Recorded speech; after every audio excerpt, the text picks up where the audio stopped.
nous avons organisé ce point de presse dans le cadre de la Semaine de l'Enfant, parce que vous savez que nous venons de sortir déjà du 16 juin, Journée de l'Enfant africain, et notre consortium Joining Forces a tenu à faire un point de presse pour un peu déjà,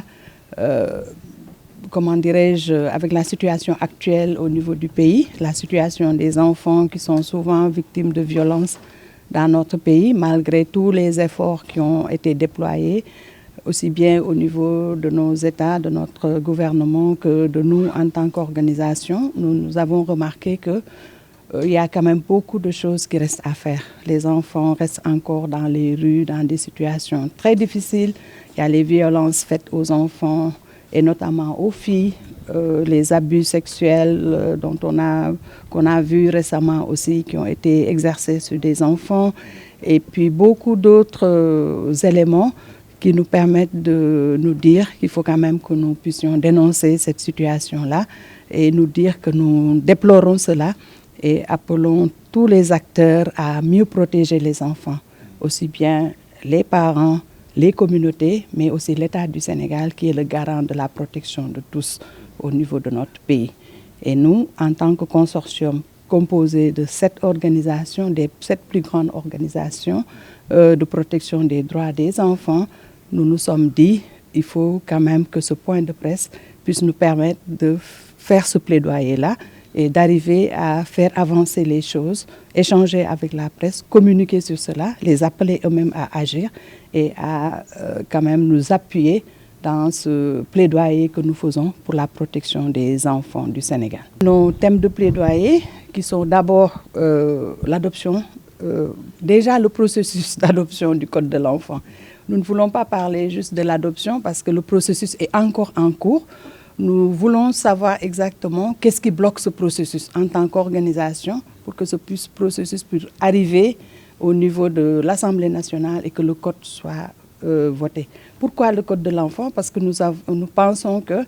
ce code permettra à l'État d'encadrer la situation des enfants et d'avoir un cadre unique au lieu qu'il y ait des lois, de différentes lois de protection des enfants, qu'il y ait un code comme le code de la famille, qu'il y ait ce code de l'enfant-là qui permettra à l'État d'encadrer cela. Ça prendra en charge aussi bien la mendicité des enfants, la participation des enfants, parce qu'on se dit aussi que les enfants ont droit à la parole, ils doivent être écoutés, il faut qu'il y ait le Parlement des enfants qui puisse être réactivé, que les enfants aient un cadre d'expression pour dire aussi, parce que c'est vrai que nous, adultes, on parle toujours au nom des enfants, mais s'il y a un cadre qui leur permet aussi de s'exprimer et de voir un peu comment ils voient, eux, leur protection, ce serait bien. Nous avons aussi, comme le Parlement fait partie de nos thèmes de plaidoyer, c'est sa réactivation, nous avons aussi mettre fin au mariage des enfants, parce que nous sommes dans un pays où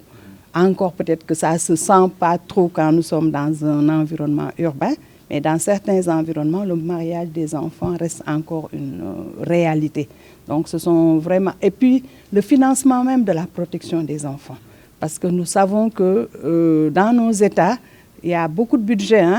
Si vous parlez de financement de la protection des enfants, on nous répond toujours qu'il y a un budget pour l'éducation, pour la santé, mais protéger les enfants contre les violences, contre la mendicité, contre tout cela, est-ce qu'il y a un budget pour cela? Donc nous, le financement de la protection des enfants est aussi un plaidoyer que nous voulons mener pour que les États aussi mettent quand même dans leur budget une ligne spécifique qui nous permettra de dire l'État a mis ça pour la protection des enfants.